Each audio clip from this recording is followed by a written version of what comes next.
ሰላም ውድ ቤተሰቦች እንዴት ናችሁ? ሰላም ናችሁ? በያላችሁበት ሰላማችሁ ይብዛ። ሙቪ ቲዩብ ነኝ። ለእናንተ ይጠቅማል ያስተምራል የምንላቸውን ልዩ ልዩ ሙቪዎች ዶክመንተሪዎችን ይዘን መጥተናል። አብረውን ይሁኑ የሚከታተሉ። ፊልማችን የሚጀምረው በካሊፎርኒያ ባለ አንድ የልጆች ማሳደጊያ ውስጥ ካልቪን የሚባል ታዳጊ ልጅ መርፍና ሪች ከሚባሉት ሁለት ጓደኞቹ ጋር የቅርጫት ኳስ ሲጫወት እያስመለከተን ነው። ሶስቱም እየተጫወቱ ሳሉ ኦክስ በመባል የሚጠራው አስቸጋሪ ልጅ እንደተለመደው በካልቪን ቁመት እያሾፈበት መቀለል ይጀምራል። ካልቪንም ከዚህ በኋላ ከኦክስ ጋር መጨቃጨቅ ስላልፈለገ አንድ ለአንድ ሆነው በለበሰው ማሊያ ሲዘው እንዲጫወቱ ጥያቄ ያቀርብለታል። በሐሳቡም ኦክስ ተስማምቶ መርፍና ሪች ግን ካልቪን እንዳይጫወት ለማስቆም እየሞከሩ ማሊያውን እንደሚያጣም ቢነግሩትም እሱ ግን ከኦክስ መሸሽ እንደሰለቸው ተናግሮ ጨዋታውን ይጀምራል። በሚያሳዝን ሁኔታም በጨዋታው ተሸንፎ ማሊያውን ይነጠቃል። ኦክስም ከሰዓታት በኋላ የካልቪንን ማሊያ ለብሶ ማሳደጊያ ውስጥ ባሉት ልጆች ፊት አድርጎት የነበረውን የካልቪንን ማሊያ ይቀደዋል። ካልቪንም እዛው ቢሆንም ድድ እንደማይሰጠውና በማደጎ የሚወስዱ ቤተሰቦቹ ሲመጡ ብዙ ማሊያ እንደሚገዙለት እርግጠኛ እንደሆነ ይናገራል። ኦክስ ግን ማንም እሱን እንደማይወስደው እያሾፈበት ቢቀልድበትም ካልቪን ግን ለየት ያለ ልጅ እንደሆነ በመናገር በእርግጠኝነት አንድ ቤተሰብ እንደሚወስደው ይናገራል። ካልቪንም በእንደዚህ አይነት ሁኔታ ውስጥ እዛው በተቀመጠበት ቲቪ ላይ ደስ የሚሉ ቤተሰቦችን አይቶ እንደዚህ አይነት ቤተሰብ ውስጥ መግባት እንደሚመኝ እየተናገረ እያለ የማሳደጊያው ዳይሬክተር በድንገት ወደ እነሱ መጥቶ የሎስ አንጀለስ ቅርጫት ኳስ ቡድን አመሻሽ ላይ ጨዋታ እንዳለውና በዛ ምሽት ስቴዲየሙ አካባቢ ከረሜላዎችን በመሸጥ እንዲያግዙት ይነግራቸዋል። በቦታ ያሉት ልጆችም ፊልሙን ሳይጨርሱ ቲቪውን ስላጠፋባቸውም ብዙ ባይደሰቱም አማራጭ ስለሌላቸው ግን አብረውት ለመሄድ ይስማማሉ። በጨዋታው ምሽትም ካልቪን ከረሜላዎቹን ለመሸጥ ተቸግሮ በዚህም ተሰላይቶ ጭራሹኑ መሸጡን ትቶ ከመርፍ ጋር ሆነው ከስታዲየም ውጪ ባለ ትልቅ ስክሪን ላይ ጨዋታውን መከታተል ይጀምራሉ። በጨዋታውም ካልቪን የሚወደው ቁጥር አንዱ ተጫዋች ትሬሲ ጨዋታውን እንዲያሸንፉ የሚያስችለውን ኳስ ሳያስቆጥር ይቀርና ቡድኑ እንዲሸነፍ ያደርጋቸዋል። በዚህ የተበሳጨው ካልቪንም በውጤቱ አዝኖ ለመርፍ ሰሞኑን ቡድኑ እያሳየው ያለውን አቋምና ለመውረዱ ምክንያት የሆነውን ነገር ማስረዳት ይጀምራል። መርፍን በመቀጠል ከረሜላዎቹን መሸጥ መቀጠል እንዳለባቸው አስታውሶት ካልቪን ግን ቡድኑ ስለተሸነፈ በዛሬ ቀን መሸጥ በጣም ከባድ እንደሆነ ይነግረዋል። ነገር ግን ደንበኞችን ለማግኘት ዞር ዞር እያሉ እያለ ካልቪን የቡድኑን አሰልጣኝ ዋግነርን ከስታዲየም ሲወጣ ይመለከተውና ወደ እሱ ጠጋ በማለት ለመሸነፋቸው ምክንያት የሚሆነውን ነገር በተመለከተ ሀሳብ ሲሰጠው ዋግነርን በሀሳቡ ተስማምቶ በዚህ ምሽት እንዴት ብቻውን ሊገኝ እንደቻለ በመገረም ይጠይቀዋል። እሱም ወላጅ አልባ እንደሆነና ከረሜላዎችን በመሸጥ የአሳዳጊዎቻቸውን ድርጅት ብር እያሰባሰቡ እንደሆነ ይገልጽለታል። በዚህም ዋግነር የተወሰኑ ከረሜላዎችን ለመግዛት ቢፈልግም ካልቪን ግን የሚዋጣው ገንዘብ በትክክል ድርጅቱ ጋር እንደሚደርስ እንደሚጠራጠር በመንገር ብሩን ከመውሰድ ይቆጠባል። ዋግነርም በሐቀኝነቱ ተገርሞ በእንደዚህ አይነት የምሽት ጨዋታዎች ላይ ተገኝቶ እንደሆነና እንዳልሆነ ሲጠይቀውና ለሚቀጥለው ጨዋታ የቡድኑን ትኬቶች የት ማግኘት እንደሚችል ይነግረዋል። በዚህ የተደሰተው ካልቪንም ዋግነርን አመስግኖ ለመርፍም የተፈጠረውን ነገር ለመንገር እየሮጠ ወደ መርፍ ጋር ይሄዳል። በቀጣዩ ቀን አንድ ባለትዳሮች በህፃናት ማሳደጊያው በመገኘት ልጆቹን ለመውሰድ ያሉትን ልጆች እየተመለከቱ እያለ ካልቪንም የመጡት ቤተሰቦች እንደሚወስዱ በማሰብ በጣም ጓጉቶ እየጠበቀ የነበረ ቢሆንም ነገር ግን የመጡት ጥንዶች በሙሉ የሚፈልጉት በእነ ካልቪን እድሜ ያሉ ልጆችን ሳይሆን ከነሱ በታች የሆኑ ህፃናቶችን ነበር። ይህንን ያስተዋለው ካልቪንም ከዚህ በኋላ ማንም እንደማይወስደው በማሰብ ተስፋ መቁረጥ ይጀምራል። ከጓደኞቹ ጋር ወደ ውጪ መውጣት ሲሉ የድርጅቱ ሰራተኛ የሆነችው ቴሪሳ በእርዳታ የመጣን አንድ አልባሳት የያዘ ካርቶን ይዛ ወደ እነሱ ትመጣለች። ለመርፍም አንድ ቆንጆ ጃኬት አውጥታ ስትሰጠው በመሃል ከካርቶን ውስጥ አንድ ጫማ ይወድቃል። ይህንን ያየው ካልቪንም ወዲያውኑ አንስቶት እየለካው በስሉክ እንደሆነም ሲያውቅ ቴሪሳን ስለ ጫማው ይጠይቃታል። እሷ ግን የአንድ ታዋቂ ቅርጫት ኳስ ተጫዋች እንደሆነ ብቻ እንደምታውቅ ነግረው እሱን ስለ ማንነቱ ታውቅ እንደሆነ አጥብቆ ይጠይቃትም። ቴሪሳ ግን ምንም ፍንጭ ስላልነበራት ምንም ነገር ሳትለው ትሄዳለች። ካልቪንም ጫማውን በደንብ ሲመለከተው ውስጡ ኤምጄ የሚል ምልክት አይቶ በሁኔታው በጣም በመደናገጥ ጫማው የእውነት የታዋቂው ተጫዋች የማይክል ጆርዳን ጫማ ነው እንዴ ብሎ መጠየቅ ይጀምራል። ጫማውን ከጓደኞቹ ጋር እያደነቀ ሳለም ኦክስ መጥቶ ጫማውን ይነጥቀዋል። ካልቪንም ጫማው የማይክል ጆርዳን ነው ብሎ በማሰብ መልቀቅ ባይፈልግም ቀምቶት እዚህ ደህና ዕቃ መጥቶ እንደማያውቅ በመንገር ወርውሮ የኤሌክትሪክ ገመድ ላይ ያንጠለጥልበታል። ካልቪንም በዚህ በጣም አዝኖ ወደ ውስጥ ይገባል። በዛን ቀን ሌሊት ውጭ እየዘነበ ካልቪን መርፍን ከእንቅልፉ በመቀስቀስ ጫማውን ከገመዱ ላይ ማውረድ እንዳለበት ይነግረዋል። መርፍ ግን ጫማው የማይክል ጆርዳን እንደማይሆኑ ኦክስ የተናገረው ነገር ልክ እንደሚሆን እንደሚያስብ ይገልጽለታል። ካልቪን ግን ጫማው በእርግጠኝነት የጆርዳን እንደሆነ በመንገር ወደ ውጭ ወጥቶ እንዲያወርዱት ያሳምነዋል። ከዚያም ከሪች ጋር ለሶስት አብረው በመሆን ጫማውን ለማውረድ ይወጣሉ። ካልቪንም ከጫማው አጠገብ ባለ ዛፍ ላይ ወጥቶ ጫማውን ለመሳብ ሲንጠራራ ኃይለኛ መብረቅ ጫማው የተንጠለጠለበትን የኤሌክትሪክ ፖል ይመታዋል። ካልቪንም በዚህ ምክንያት እንደ እድል ያለምንም ጉዳት ጫማውን ይዞ ይወርዳል። የጫማውን ውስጥም ሲያይ የመብረቅ ብልጭታዎችን ይመለከታል። በቀጣዩም ቀን ካልቪን ዋግነር ያስቀመጠለትን ትኬት ሄዶ ከወሰደ በኋላ መርፍና ሬጅን አብረውት እንዲያዩ ይጋብዛቸዋል። ወደ ስቴዲየሙ ሊገቡ ሲሉ ኦክስ አግኝቷቸው ለዳይሬክተሩ እንደሚናገር በመግለጽ ሲያስፈራራቸው፣ ካልቪን ግን ለሱም ትኬት ይሰጠውና አብረው ገብተው ጨዋታውን እንዲያዩ ይጋብዘዋል። በጨዋታውም በሚያሳዝን ሁኔታ ቡድናቸው ተሸንፎ የቡድኑ አሰልጣኝም በተስፋ መቁረጥ ስሜት ውስጥ ሆኖ ወደ መልበሻ ክፍሉ ማምራት ይጀምራል። ወደ መልበሻ ክፍሉ ሲያመሩ ትሬሲን ጠርቶት ታዳሚዎችን ለማስደሰትና ትኩረት ለመሳብ የእረፍት ሰዓት ትርኢት እንዲያሳዩ ይነግረዋል። መጀመሪያ ላይ ትሬሲ በዚህ ባይስማማም ግዴታ ሆኖበት ግን ተልእኮውን ተቀብሎ የቡድኑ ባለቤት ፍራንክም ወደ መድረክ በመውጣት አንድ እድለኛ ሰው ወደ ታች ወርዶ ከትሬሲ ጋር አንድ ለአንድ የመጋጠም እድል እንደሚያገኝ ይገልጻል። ከዚያም እጣ ወጥቶ በሚያስገርም ሁኔታም የካልቪን መቀመጫ ቁጥር ደርሶት በዚህም ካልቪን በጣም በመደሰት ወደ ሜዳው መሄድ ይጀምራል። ታዳሚዎቹም በሐሳቡ በጣም በመገረም አንድ ትንሽ ልጅ ከትሬሲ ጋር መጫወት በመቻሉ የሚሆነውን ለማየት በጣም ጓጉተው እየጠበቁ ፍራንክም ሁኔታውን ለማሳመር ትሬሲን ልጁ ቢያንስ ሁለቴ እንዲያገባ እንዲፈቅድለት ይጠይቀዋል።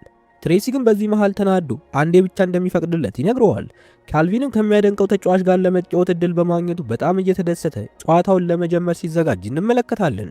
ጨዋታውም እንደተጀመረ ካልቪን ትሬሲ ላይ እየቀለደበት አሪፍ ጎሎችን እያስቆጠረ ለራሱ እስኪገርመው ድረስ እንዲህ ባለ ሁኔታ መጫወቱ ሲያስገርመው ትሬሲም ነገሩን ያከረዋል። መዋረድ ስለሌለበትም የለበሰውንም ጃኬት አውልቆ በስነ ስርዓት ለመጫወት ሲወስን ካልቪን ለሶስተኛ ጊዜ አፍዝዞት ገራሚ ኳስ ያስቆጥርበታል። በዚህ ሁሉ ጊዜም የማሳደጊያው ዳይሬክተር ስታን ውስጥ እየተፈጠረ ስላለው ነገር ምንም ሳያውቅ መኪና ውስጥ ቁጭ ብሎ ቼዝ መጫወቱን ይቀጥላል። ውስጥ ያለው ፍራንክም ይህንን ሳይ ቀጥ ብሎ ወደ ስታን በመሄድ የካልቪን አሳዳጊ እንዲሁም በመጠየቅ በንጋታ ወደ ማቆያው ከዋግነር ጋር በመሄድ ስለ ካልቪን መወያየት ይጀምራሉ። ፍራንክም ካልቪን ቡድኑ እንዲቀላቀል እንደሚፈልግ ይገልጻል። የቡድኑ አሰልጣኝም ዋግነርም ፍራንክ የሚናገረውን ማመን አቅቶት ለቡድኑ ካልቪን በጣም አጭር እንደሆነ መናገር ይጀምራል። ፍራንክ ግን ሐሳቡ የታዳሚን ትኩረት መሳብና የስታዲየሙን ወንበሮች መሙላት ስለነበር ሐሳቡን ለዋግነር ነግሮት ስታንን ለአንድ ቀን ካልቪን ወደ ቡድኑ ለመቀላቀል $5000 እንደሚከፍሉት ይነግረዋል። ስታንም በጣም የስግብግብነት መንፈስ ሲያይ ዋግነር በዚህ ባህሪው ቅር ተሰኝቶ ሊያስቆመው ቢሞክርም ፍራንክ ግን ተጨማሪ ብር እንደሚሰጠው ነግሮት ይስማማሉ። ካልቪንም በባስኬትቦል መጫወቻ ሜዳ ውስጥ መሆን ያለውን ስሜት ለመርፍና ሬጅ በደስታ እየነገራቸው እነሱም ለሱ በጣም ተደስተው መርፍ ግን እንዴት በዚህ ፍጥነት በጣም ጥሩ መጫወት እንደቻለ ይጠይቀዋል። ካልቪን ግን ምንም ያውቀው ነገር ስላልነበር የተረዳው ነገር ቢሆን ያንን ጫማ ከማጥለቁ በፊት ምንም ችሎታ እንዳልነበረው እንደሆነ ነግሮት አሁንም እንደተለመደው ከርቀት እየወረወረ ነጥብ ማስቆጠር ይጀምራል። ይሄ ሁሉ እየሆነ በነበረበት ወቅት ግን ኦክስ በቅርብ ርቀት እየተከታተለ ስለሚያወሩት ነገር እየሰማ ነበር። በሚቀጥለው ቀን ምሽት ሬጅና መርፍ ለካልቪን የመጀመሪያ ቀን የክለብ ጨዋታ ሊያጅቡት ወደ ስታዲየም ይዘውት ይሄዳሉ። እሱም መልበሻ ክፍል ውስጥ ተጫዋቾቹን እየተዋወቀ ትሬሲንም በባለፈው ጨዋታ ላደረገው ነገርና ስላዋረደው ይቅርታ ይጠይቀዋል። እዛውም ፍራንክ መጥቶ አዲስ ማሊያና ጫማ እየሰጠው ካልቪን ግን መጫወት የሚፈልገው በራሱ ጫማ እንደሆነ አለበለዚያ ግን እንደማይመቸው ነግሮት ሊያሳምነው ሲሞክር ፍራንክ ካልቪን እንደሚጫወት በማሰቡ ይስቅበታል። ይህን ያወቀውን ካልቪንም ወደ አሰልጣኙ በመሄድ እዚህ የመጣበት ዋና ዓላማ ምን እንደሆነ ይጠይቀዋል። ዋግነርም ካልቪን እዚህ ያለው ፍራንክ መቀመጫዎቹን በሙሉ ለመሙላት ስለፈለገ እንደሆነ ይነግረዋል። ምንም እንኳን ባይጫወትም በቡድን ውስጥ በመገኘቱ ደስተኛ እንደሆነም ይነግረዋል። ከደቂቃዎችም በኋላ ተጫዋቾች ወደ ሜዳ ገብተው ካልቪንም ከቲቪ አንጻር ከተጫዋቾቹ ጋር እንደዚህ ቅርብ ሆኖ በመገኘቱ እየተደሰተ ደቂቃዎችም ሲያልፉ አሁንም ቡድናቸው ጥሩ መጫወት ሳይችል ቀርቶ ዋግነርም ተጫዋቾቹን ለማነቃቃትና አንዳንድ ነገሮችን ለማስተካከል በእረፍት ሰዓቱ ይሰበስባቸዋል። በዚህ ጊዜም ካልቪን ጣልቃ በመግባት ማስተካከል ያለባቸውን ነገር እየተናገረ አንድ የተለየ አይነት አጫወት እንዲተገብሩ ለዛም ወሳኙ ሰው ትሬሲ እንደሆነ መናገር ይጀምራል። ትሬሲ ግን ሐሳቡን ሲሰማ አንድ ሕፃን የተናገረውን ነገር ስራ ላይ ለመዋል እንደማይፈልግ ቢናገርም ሐሳቡን የወደደው ዋግነር ግን ሌላ ተጫዋች በማስወጣት ካልቪን ራሱ ሐሳቡን እንዲተገብር በቦታው ያስገባዋል። በዚህም ፍራንክ ተደናግጦ የዋግነርን ሐሳብ ለማስቀየር እየሮጠ ወደሱ ቢያቀናም ዋግነር ግን አሰልጣኙ እሱ እንደሆነ በመንገር ለቡድኑ የሚጠቅመውን ነገር ለማድረግ እየጣረ እንደሆነ ይነግረዋል። ካልቪንም ሁሉንም ነገር አዘገጃጅቶ ወደ ሜዳ ሊገባ ሲል የራሱን ጫማ እንዳላደረገ አስተውሎ ያለ ጫማው ምንም ችሎታ እንደሌለውም እያወቀ በፍርሃት ወደ ውስጥ ይገባል። በጨዋታውም መሃል ትሬሲ ኳሱን ቅድም ያመጣውን ሐሳብ ተግባራዊ እንዲያደርግ በማሰብ ለካልቪን ቢሰጠው ካልቪን ግን ምንም ማድረግ የሚችለው ነገር ስላልነበር ኳሱን በድጋሚ ለትሬሲ ይመልስለታል። በዚህ ጊዜም ሁሉም ሰው ግራ ተጋብቶ እየተመለከተው በነበረበት ሰዓት ሽንት ቤት መሄድ እንዳለበት ተናግሮ እየሮጠ ወደ መልበሻ ክፍሉ ያመራል። ዋግነርም እየተከናወነ ባለው ነገር ደንግጦ የካልቪን መውጣት እየተጠባበቀ እያለ ካልቪን ከሎከር ውስጥ ጫማውን ፈልጎ አድርጎት እየሮጠ ወደ ሜዳው ይመለሳል። በጨዋታውም ብዙ ነጥቦችን ለቡድኑ አስቆጥሮ በዛ ምሽት እንዲያሸንፉ ይረዳቸዋል። በዚህ ችሎታውም ዋግነርን ጨምሮ ሙሉ ተመልካቾቹን አስደምሞ ከሰዓታት በፊት አትጫወትም ብሎ ሲስቅበት የነበረው ፍራንክ እንኳን እሱን ወደ ቡድኑ በማምጣቱ ራሱን ሲያደንቅ እንመለከተዋለን። በቀጣዩም ቀን ቡድኑ ለካልቪን ኮንትራት አቅርበውለት ነገሩ በሚዲያዎች ሁሉ መነጋገሪያ ይሆናል። ካልቪንም ለቀጣይ ጨዋታ ለመብረር ልብሱን እየሰበሰበ እያለ ስታን መጥቶ ምን ያህል እንደኮራበት በመግለጽ ከዚህ በኋላ እሱን በማደጎ ለመውሰድ የሚመጣ ቤተሰብ ግን እሱን ሳይሆን ብሩን ፈልጎ እንደሚሆንና ይህም ደግሞ ከኮንትራቱ ጋር እንደሚጋጭ ይገልጽለታል። ግራ የተጋባው ካልቪንም በደንብ እንዲያብራራለት ሲጠይቀው ስታን ከዚህ በኋላ የካልቪን ህጋዊ አሳዳጊው እንደሆነ ነግሮት ለቡድኑ መጫወቱን እስከቀጠለ ድረስ ደግሞ መቀየር የማይቻል ነገር እንደሆነ ያስረዳዋል። ከዚያም ካልቪን ወደ ቀጣይ ጨዋታቸው ቡድኑን ተቀላቅሎ በፕሌን እየሄደ እዚያ ውስጥም ዋግነር ትሬሲን ካልቪንን ማሰልጠን እንዲጀምር አዞት እንደተለመደውም ትሬሲ በዚህ ባይስማማም ዋግነር ግን ከዚህ በኋላ ካልቪን ከሱ ጋር እንደሚሆንና አንድ ዶርም ውስጥም አብረው እንደሚያድሩ ይነግረዋል። በቦታውም ሲደርሱ ካልቪን ከትሬሲ ጋር አንድ ላይ በመሆኑ በጣም ተደስቶ በጉጉት ሲያወራው ትሬሲ ግን ምንም ጉጉት ስላልነበረው ጭራሽ ከሱ ጋር ጊዜውን እንደማያጠፋ በቁጣ ነግሮት ጥሎት ይሄዳል። አመሻሽ ላይም ትሬሲ ወጣ ብሎ ፈታ ለማለት እየተዘጋጀ እያለ ካልቪን ተጣርፎ ከሱ ጋር ለመውጣት ሲነሳ ምንም የካልቪን ስራ ማይጠመው ትሬሲ ግን አርፎ እንዲቀመጥና ብቻውን መውጣት እንደሚፈልግ ነግሮት የሚፈልገው ነገር ካለ ወደ ሆቴሉ አስተናጋጆች እንዴት በመደወል በነፃ መጠቀም እንደሚችል አሳይቶት ይወጣል።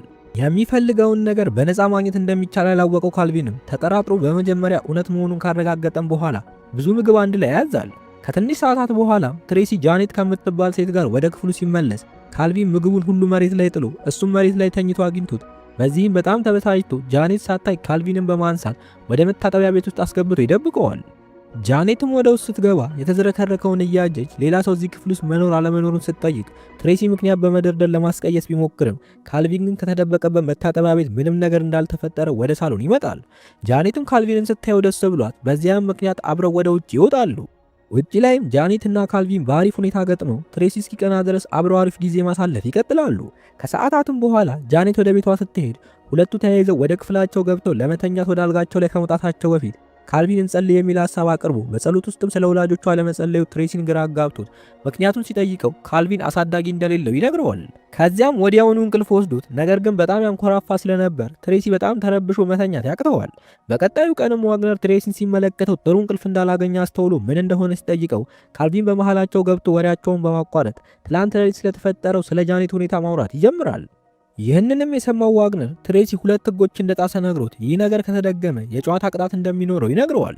ትሬሲም በካልቪን በጣም ተናዶ ሌሊት ያልተኛው በሱ ማንኮራፋት ምክንያት እንደሆነ ነግሮት ሲበሰጫጭበት ካልቪንም ያደረገው ነገር ስለገባው ዋግነር ፊት በማውራቱ ይቅርታ ይጠይቀዋል። ከትንሽ ደቂቃዎች በኋላም ጨዋታው ተጀምሮ ካልቪንም እንደተለመደው በጣም ጥሩ በመጫወት ቡድኑ እንዲያሸንፍ የረዳቸው ሲሆን በቀጣዮቹም ጨዋታዎች ኮከብ ሆኖ ያመሻል። ከተወሰኑ ጊዜያት በኋላ ካልቪን በማደጎ ላሉ ጓደኞቹ ሁሉ እንደ ስጦታ ብስክሌት ልኮላቸው በዛው ቀንም ከነሱ ጋር ጊዜ ለማሳለፍ እዛው ማሳደጋ ቤት ውስጥ ለማደር ይወስናል። ኦክስም ይህንን አጋጣሚ በመጠቀም ጫማዎቹን ለመስረቅ ሲጥር ስታን አግኝቶት ካልቪን ለሱ ወሳኝ ስለሆነ አንድም ሰው እንዳይነካው እያለ ሁሉንም ያስጠነቅቃቸዋል። ኦክስም ካልቪንን እንደ አሪፍ እንዲጫወት ያደረገው ሚስጥር ጫማዎቹ እንደሆኑ ለማሳወቅ ቢጥርም ማንም ትኩረት ሳይሰጠው ቀርቶ ስታንም ሁሉንም ከካልቪን እንዲርቁ በመንገር በድጋሚ አስጠንቅቋቸው ይወጣል። በቀጣዩ ቀን ካልቪንና ጆዋድ ክፍላቸው ውስጥ ሆነው ጌም እየተጫወቱ እያለ ትሬሲ ከመድኃኒት መሸጫ ለአላርጂኩና ለእንቅልፍ መድኃኒት ገዝቶ እንደሚመጣ በመንገድ ሊወጣ ሲል ካልቪን አብሮት መሄድ ይችል እንደሆነ ይጠይቀዋል። ትሬሲ ግን ካልቪንን አርፎ እንዲቀመጥ በመንገድ ጥሎት ይሄዳል።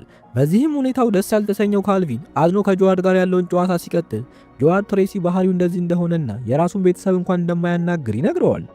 በዚህ ጊዜም ካልቪን ትሬሲ ወላጆቹ እንደሌሉ ስለነበር የሚያውቀው ግራ ተጋብቶ ጆዋድን አንዳንድ ጥያቄ ሲጠይቀው ጆዋድ ትሬሲ አባት እንዳለውና ነገር ግን እንደማይነጋገሩ ይነግረዋል። ትሬሲ ሙዚቃውን ከፍቶ መኪናውን እየነዳ ያለ በመሃል ካልቪን ከመኪናው ኋላ ይወጣና ያስደነግጠዋል። እሱም ከሊፍት ሊቅ በደረጃ ወርዶ ቀድሞት መኪና ውስጥ እንዴት እንደገባ እየነገረው አብረው ወደ መድኃኒት መሸጫው ይሄዳሉ። ከዚያም ፋርማሲ ደርሱና ትሬሲ የሚፈልጋቸውን መድኃኒቶች ወስዶ በስህተት ግን ከአላርጂኩ ይልቅ የእንቅልፍ መድኃኒቱን ይወስድና ወደ መኪናው ይመለሳል። በመመለስ ላይ ሳሉ ካልቪን እንቅልፍ ሲጫጫነው ትሬሲን ተመልክቶት ምን እንደሆነ ቢጠይቀውም ትሬሲ ግን ምንም መልስ ሳይሰጥ እዛው መኪናውን እየነዳ እንቅልፍ ይጥለዋል። ካልቪንም ምንም አማራጭ ስላልነበረው ራሱ መኪናውን እየነዳ ወደ ሆቴሉ ይመለሳሉ። በቀጣዩ ቀን ጠዋትም ትሬሲ ትላንት የሰዓት እላፊ ገደቡን ስለተላለፈ በቀጣዩ ጨዋታ ቋሚ ተሰላፊ እንደማይሆን አውቁ ምሽት ላይ ስለተፈጠረው ነገር ምንም ስላላስታወሰ ጆዋድን ጠይቆት እሱም ሁሉንም ነገር ያስረዳዋል። ነገሩን ከሰማ በኋላ ወደ ካልቪን በመሄድ ላደረገለት ነገር ያመሰግነዋል። በቀጣዩ ቀንም ካልቪን ጂኦሜትሪ ፈተና እንዳልተዘጋጀ ለሬንጅ በመንገር እየተመሰጫጨ ያለ በመሃል አንድ ጥንዶች ወደ ማሳደጊያው ይገባሉ። መርፍ ሲመጣም ካልቪን ምን እየተካሄደ እንደሆነ ሲጠይቀው መርፍም ጥንዶቹ እዚህ የመጡት እሱን ፍለጋ እንደሆነ በመንገር አዝኖ ከቦታው ይሄዳል። ካልቪንም ጓደኛው ለምን እንዳዘነ ስላልገባው እየተዘጋገበ ያለ ከሬጅ እሱ በማደጎ መወሰድ እንደማይችል ስታን ነግሮት እንደነበር ያስታውሳታል። እሷም ስታን የሚታመን ሰው እንዳልሆነ በመናገር ታስጠነቅቀዋለች። በሚገርም ሁኔታ ስታን ከዋግነር ጋር በስልክ ሲነጋገሩ እያየን ቀደም ብለው ወደ ማሳደጊያው የመጡት ጥንዶችም በአሰልጣኙ የተላኩ መሆናቸውን እንረዳለን። በዚህ ደስ ያልተሰኘው ስታንም ምንም እንኳን በውላቸው ላይ ካልቪን በማደጎ እንዳይወሰድ የሚል ነገር ባይኖርም ስታን ግን ራሱን የካልቪን አሳዳጊ እንደሆነ ይነግረዋል። በዚህም መሃል ካልቪን ወደ ስታን ቢሮ በመሄድ ማንም እሱን በማደጎ መውሰድ አይችልም ብሎ በመንገር ለምን እንደዋሸው ይጠይቀዋል። ስታንም እሱ መውሰድ የሚፈልጉ ሰዎች በሙሉ ብሩን ፍለጋ እንጂ ሌላ ነገር እንዳልሆነ ቢነግረውም ካልቪን ግን ምንም ሆነ ምን ፈላጊዎቹ ምን አይነት እንደሆኑ ማየት እንደሚፈልግ ይገልጻል። ይህን ያስተዋለው ስታንም አውቆ ልጅ ፈላጊ ሰዎችን አስመስሎ በመቅጠር የካልቪንን በማደጎ የመውጣት ሀሳብ ለማስቀየር ጥረት ያደርጋል። በኋላም ካልቪንን ወደ ትሬሲ ቤት ሲገባ ትሬሲ ምን ሆኖ እንደሆነ ሲጠይቀው ካልቪን መጥፎ ቀን እያሳለፈ እንደሆነ እንዲሁም ጓደኛው እንደተናደደበት ስታንም አውቆ መጥፎ ቤተሰቦችን እያመጣለት እንደሆነና ስለ ጂኦሜትሪ ፈተናውን ጭምር በምሬት እየተናገረ ትሬሲም እንደሚረዳው በመንገር መጀመሪያ ግን ጓደኝነታቸው አደጋ ላይ እንዳይወድቅ ለመርፍ እንዲደውልለት ይነግረዋል። ካልቪንም መርፍ ጋር ደውሎ ወደ ትሬሲ ቤት እንዲመጣ ይነግረዋል። ትሬሲም የተለያዩ 3 ማዕዘኖችን በመሳል እሱም በትምህርትም በባስኬትቦልም ለማገዝ ጥረት ማድረግ ይጀምራል። በመሃል ግን ሁሉንም ትተውት ለ3 በቀለም መጫወት ይጀምራሉ። በቀጣዩም ቀን ክለቡ በድጋሚ ሌላ ድል ያገኛል። ፍራንክም ትሬሲና ካልቪን ለቡድኑ አንድ በመሆን እያደረጉ ያሉትን ነገር እንደሚያደንቅ ነግሯቸው ቀጣይ ጨዋታ ማሸነፍ ከቻሉ ወደ ጥሎ ማለፉ እንደሚገቡም ይነግራቸዋል። በቀጣዩም ቀን መርፍና ሪች ካልቪንን አሳዳጊ ቤተሰብ አግኝቶ እንደሆነ ይጠይቁታል። እሱም እንዳላገኘ ነግሯቸው መርፍም የዚህን ጊዜ ምናልባት አእምሮ ውስጥ የሆነ ሰው ይዞ እንደሆነ ሲጠይቁት ካልቪን ያወሩት ነገር ስላልገባው ምን እንደሆነ ሲጠይቃቸው መርፍም ትሬሲ ካልቪንን መውሰድ እንደሚችል ይነግረዋል። ካልቪንም በመሳቅ ትሬሲ እንደዚህ አይነት ሰው እንዳልሆነና አባቱን እንኳን ማያናግር ሰው እንደሆነ ነግሯቸው ሪጅና መርፍም ይህንን ሲሰሙ አንድ ሰው እንዴት አባት እያለው አያናግረው የሚለው ጥያቄ ይፈጥርባቸዋል። በቀጣዩ ቀን ካልቪን ትሬሲን ሰርፕራይዝ ለማድረግ አባቱን ወደ ቤቱ ይወስደዋል። ትሬሲም ይህንን ሳይ በጣም ተናዶ በማያገባው ነገር እንዳይገባ ማስጠንቀቁት ወደ ቤቱ እንዲሄድ ይነግረዋል። በዛ ቀን ምሽትም ቡድኑ ተሸንፎ በዚህም ምክንያት ዋግነር በጣም በመናደድ አሁን ወደ ጥሎ ማለፉ ለመሸጋገር ከዚህ የበለጠ ከባድ ቡድን እንደሚገጥማቸው እየተናገረ በትሬሲና በካልቪን መሃልም የሆነ ነገር እንደተፈጠረ ገምቶ ጥሩ እንዳልተጫወቱ እየተናገረ በቁጣ ቃቸውን በእግሩ መቶት ችግራቸውን በቶሎ እንዲፈቱ ያስጠነቅቃቸዋል። ትሬሲም ሁኔታውን ለማረጋጋት ካልቪን የሚፈልገው እሱ ግን በፍጥነት ከመልበሻ ክፍል ወጥቶ ይሄዳል። በቀጣዩ ቀን ጠዋትም ካልቪን ወደ ማሳደጊያው በመመለስ ለጓደኞቹ ማንም በማደጎ ሊወስዶ እንደማይችል ተስፋ በመቁረጥ እየነገራቸው መርፍ ግን እንዲህ ተስፋ እንዳይቆርጥና ጊዜው ገና እንደሆነ ይነግረዋል። እንዲህ እየተነጋገሩ እያለም ሁለት ደስ የሚሉ ባልና ሚስት ወደ ካልቪን በመምጣት ራሳቸውን ያስተዋውቁታል። በቅርቡ ከማሳደጊያው እንደሚወጣ የተረዳው ስታን ወደ ኦክስ በመሄድ የካልቪን ችሎታ ሚስጥሩ የሚያደርገው ጫማ እንደሆነና እንዳልሆነ ሲጠይቀው ኦክስ በእርግጠኝነት ጫማው እንደሆነ ይነግረዋል። እሱም ወዲያውን ወደ ካልቪን ሄዶ አዲስ ጫማ ይሰጠዋል። ካልቪን ግን በድንጋጤ አሁን ያደረገውን እንደወደደውና መቀየር እንደማይፈልግ ሲናገር ስታን ግን ይህን ካደረገ አሪፍ እንደሚሆን በመግለጽ ሊያሳምነው ይሞክራል። ካልቪንም የራሱን ጫማዎች ለመርፍ በመስጠት በስርዓት እንዲያስቀምጣቸው በመንገር አዲሱን ጫማ ለመውሰድ ይስማማል። ካልቪንም ከማደጎ ወላጆቹ ጋር እራት ለመብላት በሚወጣበትም ሰዓት መርፍ የካልቪንን ጫማዎች አድርጎ እሱንም ጎበዝ ተጫዋች ያደርጉት እንደሆነ ለማየት ቢሞክርም ነገር ግን ያንን ማድረግ ሳይችሉ ቀርተው በዚህም ጫማዎቹ ለካልቪን ብቻ እንደሚሰሩ ይረዳል። እሱንም ትቶ የእናቱን ፎቶግራፍ ሲመለከት እነ ኦክስ መጥተው ፎቶውን ይነጥቁታል። ስታንም ፎቶ እንደሚያቃጥልበት እያስፈራራው ካልቪን ጫማውን የት እንዳደረገው ይጠይቀዋል። መርፍም መጀመሪያ ላይ አልናገርም ቢልም የእናቱ አንድ ያለችውን ፎቶ ማጣት ስላልፈለገ ግን የት እንደደበቀው ይነግራቸዋል። ስታንም ጫማውን ይይዝና ዊሊያምስ ወደ ተባለ አቋማሪ በመሄድ $100,000 እንዲያበድረውና እነ ካልቪን ይሸነፋሉ ብሎ እንዲያስይዝ ይነግረዋል። ዊሊያምስም በድንጋጤ በመመልከት እንዲህ እርግጠኛ እንዲሆን ያደረገው ምን እንደሆነ ይጠይቀዋል። እሱም በዛሬው ጨዋታ ካልቪን እንደማይገባ እርግጠኛ እንደሆነ ይነግረዋል። በሌላ በኩል ትሬሲ ስለ ካልቪን ጉዳይ በጣም አሳስቦት ከካልቪን ጋር የነበረውን አስደሳችና አስቂኝ ሁኔታዎችን እያስታወሰ ፈገግ ማለት የጀመረ ሲሆን በዚህም ምክንያት ከአባቱ ጋር ለመታረቅ ይወስናል። ከአሳዳጊዎቹ ጋር ጥሩ የራት ጊዜ እያሳለፈ የሚገኘው ካልቪንም ከጥሩ ሰዓታት በኋላ ከስምምነት ደርሰው እሱን ለመውሰድ ይወስናሉ። በቀጣዩም ቀን ትሬሲ ካልቪንን በመልበሻ ክፍሉ ሲመለከተው በደስታ ወደሱ በመቅረብ ትልቅ የሚያካፍለው ዜና እንዳለው በመግለጽ ገና ምን እንደሆነ ሊናገር ሲል አዲሶቹ የካልቪን ወላጆች ወደ መልበሻ ክፍሉ ይገባሉ። ካልቪንም አዲስ ወላጆቹ እንደሆኑ ለትሬሲ ይነግረዋል። ትሬሲም ይህንን በመስማቱ ቢደነግጥም ምንም ሳይናገር እንደዚህ አይነት ልጅ ስላገኙ እድለኛ እንደሆኑ በመንገር እንኳን ደስ አላችሁ ይላቸዋል። ካልቪንም በመቀጠል ትሬሲም ምን ሊለው እንደነበር ሲጠይቀው እሱ ግን ብዙም ትልቅ ነገር እንዳልሆነ በመንገር ይተወዋል። ከዚያም መርፍና ሬጅ ወደ ካልቪን በመደወል ጫማው እንደተወሰደ ይነግሩታል። ይህን የሰማው ካልቪንም ጨዋታው ሊጀመር ትንሽ ደቂቃዎች ቢቀሩትም ከስታዲየሙ ወጥቶ ወደ ማሳደጊያው ያመራል። በዚህም መሃል ዋግነር ካልቪን እንደሌለ አይቶ ጥቂት ደቂቃዎች ብቻ ስለቀረም በሌሎች ተጫዋቾች ጨዋታውን ይጀምራሉ። እነ ካልቪንም ከሁሉም ልጆች ጋር በመሆን ስታንን አስረው ጫማው የት እንዳለ እንዲነግራቸው ለማስገደድ መሞከር ይጀምራሉ።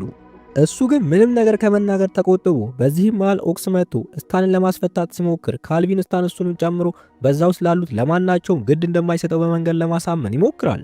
በዚህ ጊዜ ኦክስ ካልቪን የተናገረውን ነገር አስበውበት ትክክል እንደሆነና ስታን ለማናቸውም እንደማያስብ ተናግሮ ጫማው ከተደበቀበት አውጥቶ ለካልቪን ሰጥቶት አንድ ላይ በመሆንም ወደ ስታዲየም ያመራሉ። በዚህም መሃል ስታን ራሱን ፈቶት ወደ ዊሊያምስ በመደወል ልጆቹን ካላያቸው ያስያዙት ብር እንደሚበሉ እርግጠኛ እንደሆነ በመንገር እነሱን ለመያዝ ሰው እንዲልክ ይነግረዋል። ዊሊያምስም ሰዎችን ልኮ ለማስቆም የተቻላቸውን ጥረት ቢያደርጉም ሊይዟቸው ግን አልቻሉም። ካልቪንም በመጨረሻ ወደ ስታዲየሙ ገብቶ ወደ ተቀያሪ ተጫዋቾች ጋር ሊያመራ ሲል ፊት ለፊቱ ስታን እሱን ለመያዝ ይቆማል። ስታንም ተስፋ እንዲቆርጥና ጨዋታውም እንዳለቀ በመንገር ካልቪንን ለማስቆም ቢሞክርም ካልቪን ግን በብስክሌቱ በመቅጨት ገፍትሮት ወደ ውስጥ ይገባል።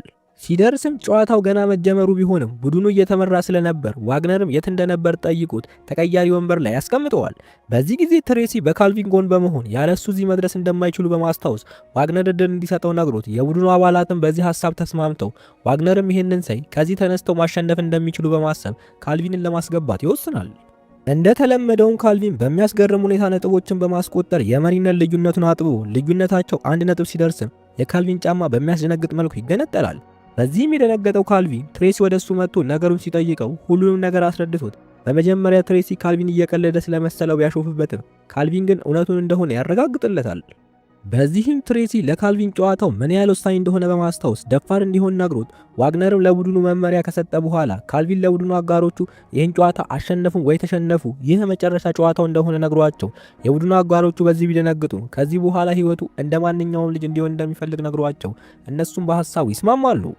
ጨዋታውም ሲቀጥል በጨዋታው መሃልም ካልቪን ከተቃራኒ ቡድን ተጫዋቾች አንዱን ለማለፍ በጣም ይቸገራል።